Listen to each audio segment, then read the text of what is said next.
our postmodern age of division, anger, anxiety, and confusion, the most dangerous weapon you have is your own mind. Take control! Question everything! This is the Intellectual Freedom Podcast. Can I be super controversial with you for just one moment? Just between you and I, as this series is by its very nature going to be controversial pretty much from the beginning of it all the way to the end. But let me just say this. Wouldn't it have been nice if we had truly given democracy like it was actually envisioned in the Constitution a genuine try for more than just a few historical minutes? But I want to be honest with you in a hard way, in a way I'm not real happy to say, nor have I always thought this way, but the concept of Western democracy that was birthed in that bloody, messy set of revolutions across the West, especially in America and France, that style of democracy, it's dead. The culture it was intended to spawn is dead. And I think if we strip away our ego, we can all feel it. Some of us feel it constantly. Some of us only feel it when the other team wins an election and the other team throws out the, oh no, this time it will be the death of democracy as we know it. We've both heard it from both sides as we yo-yo back and forth from red to blue, Republican to Democrat, conservative to populist to liberal, and back again. But the one thing we need to come to terms with, sad as it is to say out loud, is that Western culture, our Western culture that was birthed from the Enlightenment ideas and ideals and emerged in the ashes of revolution, it's gone. We just don't know exactly how to put our finger on the pulse of the dead body yet. And if I'm going to be transparent and honest, I don't want it to be dead or gone. But in this podcast series, we're going to give it our absolute best shot. I'm going to give it my absolute best shot to try and deconstruct this thing that we are currently living in. We're going to try and understand what is shaking beneath our feet right now. Today, while you're listening at home or on your commute or at the gym, you might think I'm being hyperbolic. You might be rolling your eyes thinking, here he goes again, another doomer saying the sky is falling. And your initial instinct might be to just dismiss this thing, to tell yourself, nah, things really aren't that bad. You're overreacting. So let's just look at some actual numbers. Let's look where we stand right now. Trust in the federal government, 20%. Pew Research says this. Look, if that was our only problem, we could overcome it. We've hated the government before, won't be the last time. But trust in the public education system, 36% by Gallup. Again, if that was just the isolated issue, we could probably somehow figure out a way to fix it. Trust in mass media, 32%. Suppose we could fix that too, or just stop watching cable news, super easy there. Trust in the medical system, 34%. With some brutal financial reforms, we could probably fix that. Trust in the police, 43%. Training, PR, we'd probably fix that too. Trust in the judicial system and the Supreme Court, 47%. Still not terrible, right? We can reform it. But here's the one. that breaks the back of this entire experiment. Trust in each other, aka the political divide. Barely 20% of Americans trust the quote unquote opposing party to simply do what's right. Ouch. That one stings. How pathetic is that? How pathetic is it that we allow the machine, politicians, media, social media, to convince all of us average people, that the other guy living across the street flying a Trump flag or some other Antifa something, I don't care what it is, the other guy across the street, now that's the real problem. We can't even sit across the table at Thanksgiving anymore without someone throwing a dinner roll at their loudmouth uncle. I mean, I could rattle off another 5 or 6 institutions where trust is just evaporating, but taken as a whole, things have fallen apart. When trust is gone, the system is doomed to fail. The fact is, there's very little that we have faith left anymore. Not our institutions, not even our own fellow citizens. And if you don't believe our culture is quote unquote dead, I think maybe you can at least agree that it's on life support.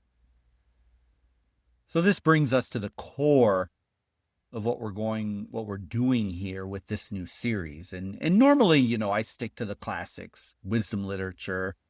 Just finished up that Plato series. Wow, what an amazing series. I'm so happy so many people tuned into it. I hope you were able to tune into it. And I hope even more, were you able to read your way through that book? Because it is not an easy slog, is it? If you made it, hey, kudos to you. Very, very impressive. But so why are we going right now full throttle modern for the next 5 weeks? And upon finishing up Plato, I just felt it's time. There's just an unsettled queasiness in our world right now. We sense things are not right. And I ran across a book that diagnoses why better than anything I've read in quite some time. So I thought I would share it with you. And this is the book. Go buy it. I promise you it's way easier and way faster to read than our Plato series. It does. It reads super fast. The book is called Against the Machine on the Unmaking of Humanity. I'll say that one more time. Against the Machine on the Unmaking of Humanity, by a modern writer by the name of Paul Kingsnorth. And before we dive into the mechanics of this book, I need to stage the atmosphere, the spiritual atmosphere for you. So Kingsnorth is an incredibly interesting guy, heavily influenced by poets. And to cue up a conversation about the machine, which sounds like such a vague sci-fi trope, we need a framework. So what is the machine? I mean, you hear this again and again. What is the machine? Who runs it? Are we doomed to just be cogs in it? This isn't a new question or a new anxiety, but Kingsnorth, in his book, he cites a Welsh poet.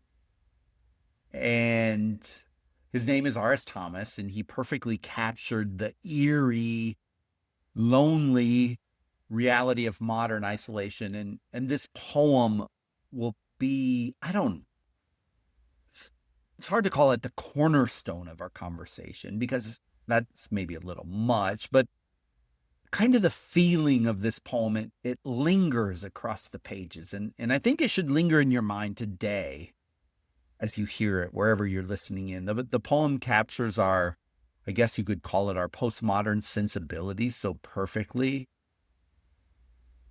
And it just might make the hair on your arms kind of stand up. So listen to it. So R.S. Thomas, poems called The Other. The machine appeared in the distance, singing to itself of money. Its song was the web. They were caught in, men and women together. The villages were as flies to be sucked empty. God secreted a tear. Enough, enough, he commanded. But the machine looked at him and went on singing. Just let that sit there for a second. Think about the archetypal weight of that. I want to read it one more time because I really want you to dial in, hone in, listen into this. The machine appeared in the distance, singing to itself of money. Its song was the web they were caught in, men and women together. The villages were as flies to be sucked empty. God secreted a tear. Enough, enough, he commanded. But the machine looked at him and went on singing. Okay, now let's break this thing down carefully. There's a seduction here. As the machine appeared, singing to itself of money, money, money. Notice one thing here. The machine does not arrive with grinding gears or the destructive roar of a tank. It doesn't kick your door down. It sings. It is seductive. The machine offers convenience, next day delivery, endless dopamine and wealth. But the terrifying part? It's singing to itself. It doesn't actually care about you or me or us. Its only language is extraction. But then comes the entrapment.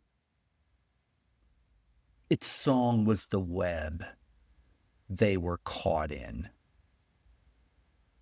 This is the ultimate tragic illusion of the modern age. We thought, and we still think today, right now, as AI marches forward at breakneck speed, like we're heading towards an unknown, undefinable future, and that we're building tools to set us free, to give us more leisure time, but we're actually just weaving our own cage. The convenience of the smartphone, the algorithm, the globalized economy, that is the web, and it catches all of us.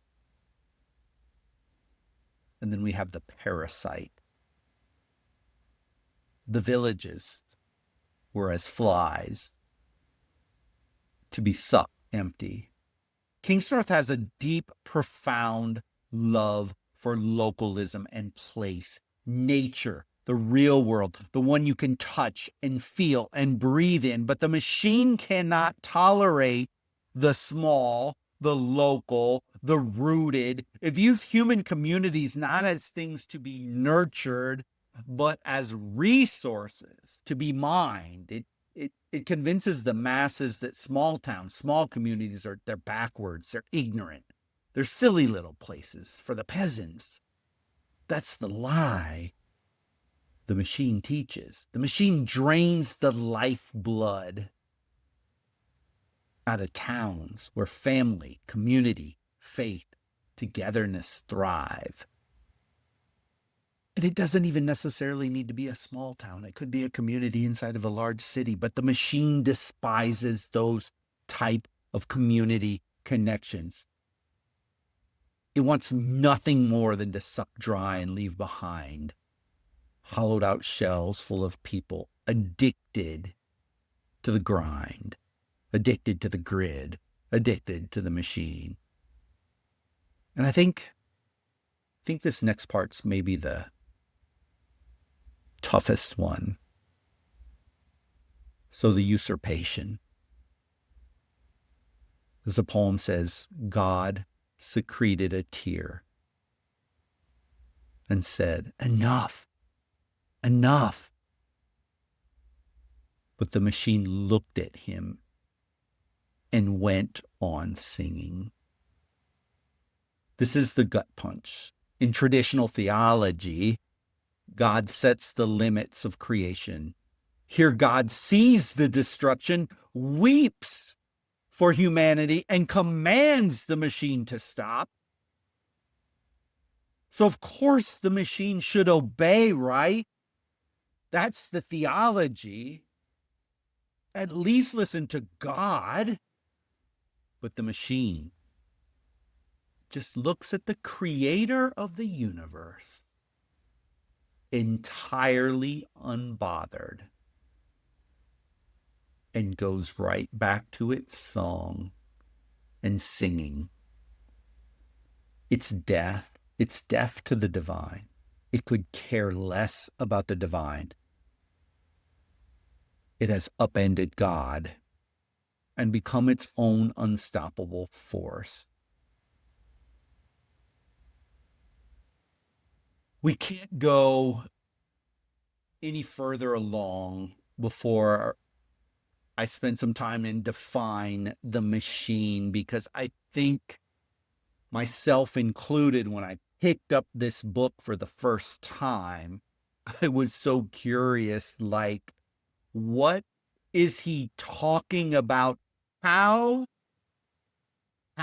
do we define this machine? What are we actually up against?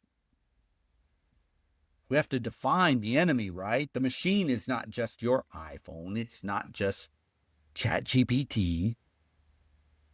Kingsnorth defines it like this, quote, "The machine is not simply the sum total of various individual technologies. The machine is, rather, a tendency within us manifesting today as an intersection of money, power, state power, and increasingly coercive and manipulative technologies, which constitute an ongoing war against roots and against limits," end quote. I guess we could say it's an ideology. It is the triumph of the planned over the organic.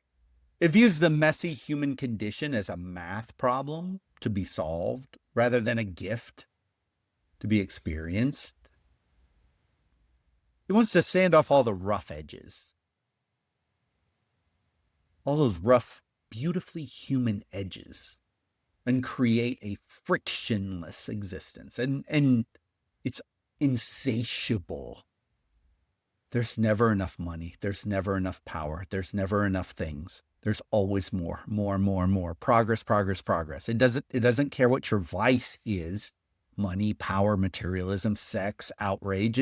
It offers up unending appetites. The machine will find your preference because it's efficient that way, and it will gobble you up. Hook, line, and sinker. So let me transition and let's talk about this author. It's Paul Kingsnorth, and he's not a run-of-the-mill political pundit on cable news. You're going to, if you think that, you're going to be very disappointed. I don't even know what to call this guy. He's kind of bizarre, fascinating mix. He's kind of a Frodo Baggins, Ted Kaczynski mix. I don't know. He started out as a radical tree-hugging environmental activist in the 90s. But he eventually realized that standard eco-activism was just another branch of the machine, which he'll talk about in the book. It was just trying to use technology to save us from technology. It was pseudo-religious cult. So he bailed. He bailed from it. He moved to rural Ireland. He learned to grow his own food. He homeschooled his own kids. He transitioned from a Wicca and Zen mixing Buddhist type to Orthodox Christianity. And here's a quote that frames his entire mindset. Quote, if you look at the environmental crisis and ask, why is this happening? Maybe it's politics. Then you realize it's not that. You keep going down and down and down, and you realize the crisis is not technological or economic or political. It's cultural, which means actually it's spiritual. End quote.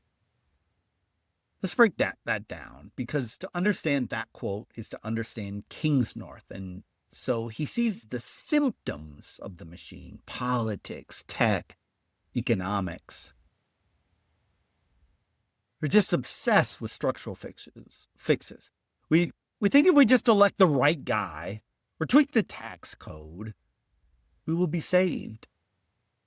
But these are just mechanisms. How often have we been seduced by political promises, thinking they would fix society, only to wake up 4 years later feeling worse? If the soul is sick, the mechanisms fail. So then we get to the culture. He goes deeper, and we're going to go deeper in this book. And politics don't just appear out of the ether. Whether you love Donald Trump or you hate Donald Trump, they are a result of what a society values. Thinks Trump's terrible, but Biden was great, or Kamala Harris was great. They are results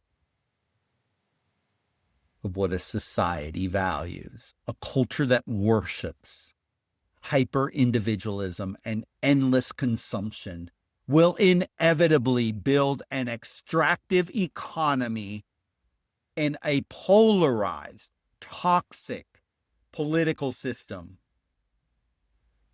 But even culture doesn't go deep enough for this book, as we're going to read together.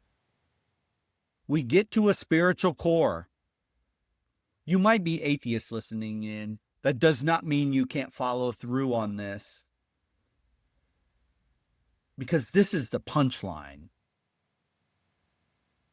Spiritual doesn't mean you have to be sitting in a pew on Sunday morning.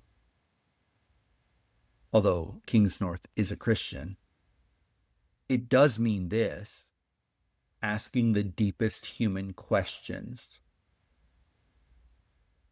What are we? Are there limits we should respect? And what do we worship? And you might be sitting here listening and you are not a person of faith at all, but that does not free you from being able to answer this question deeply, profoundly, and honestly. Who are you? Are there limits that you need to respect? And what do you worship?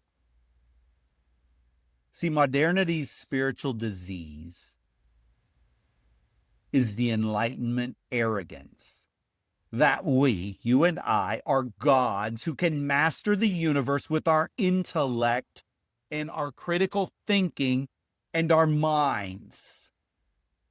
But how many people today would say that we are more ethical, we are more honest, we are more kind to each other, we are more humble to each other, we are less controlled by money and power and influence today than we were in prior generations?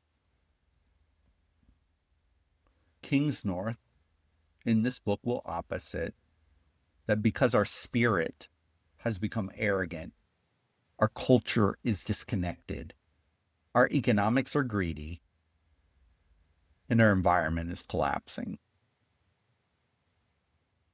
So if you made it this far, let me give you 4 reasons why you need this series in your life.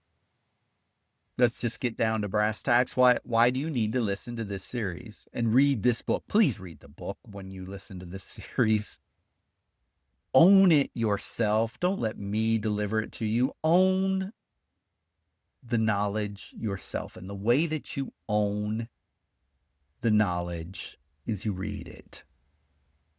I want to give you something you can sink your teeth into. Number 1, you're going to name the ghost that is in the room, or the elephant that's in the room, if you prefer. Have you felt that low-grade exhaustion, that sense that no matter how much progress we make, life just feels more frantic, more artificial, more isolating?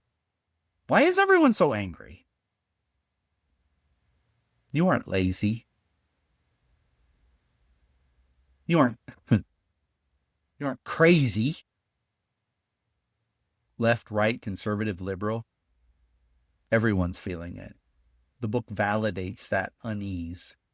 We're going to name the elephant in the room so you can stop blaming yourself for feeling burned out,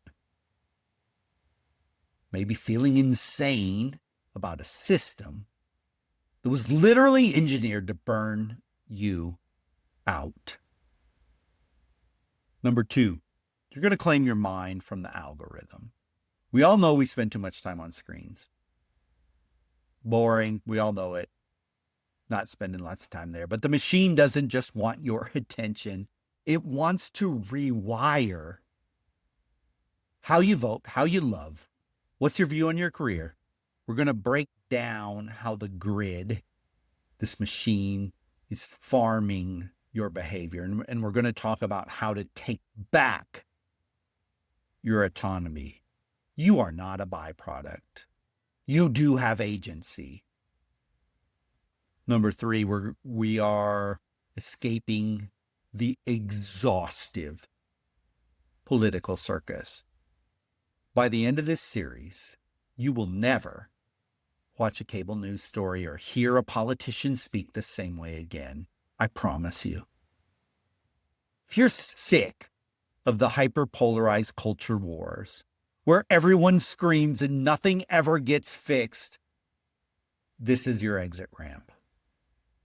Fighting over which politician gets to steer the machine is utterly pointless. If the vehicle itself is driving us off a cliff, so we're going to shift the battleground.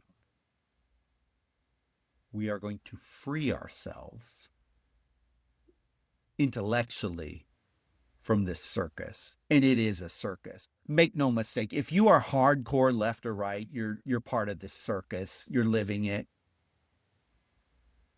If you get exhausted by it, you're caught up in it. And I hope that by the end of this, maybe, just maybe, you can free yourself from the insanity that this machine has you trapped in. And that's for both sides, left, right, blue, red, don't care. It's all the same. Number 4, we're going to build a lifeboat. And this is the most important one. This isn't going to be a 5-week doom scroll. We're going to build an actionable, concrete hope, I guess you would call it. Not that fake YouTube influencer hope. I mean, real hope. You don't have to move to a cabin in the woods or throw your iPhone in the ocean to fight back. We will, and I hope I will give you Kingsnorth's blueprint for technological freedom. Everyday ways you can plant your feet in the ground, invest in your local community, and build a human scale life right exactly where you are today.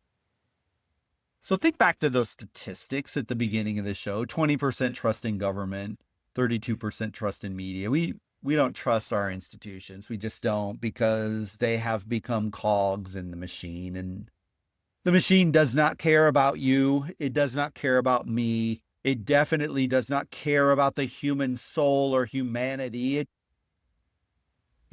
It just sings to itself about money and power and influence. And we have to understand the machine. You have to understand the machine so that you can target it and kill it, or at the very least, subdue it in your life. Because once you do that, a new life of peace and contentment and wisdom and perspective can all emerge. So, we begin next week. There are 4 parts in this book. When you get the book and you look at it, you will see it. We are going to take one part of the book per week. Sometimes there's multiple chapters in each. Well, there's multiple chapters in each section of the book, but we are going to go 4 weeks, 4 parts to the book, and I'm inviting you, I am challenging you to go buy it. Read part 1. join me right back here next week. I am so pumped to start this series as we start dismantling the machine.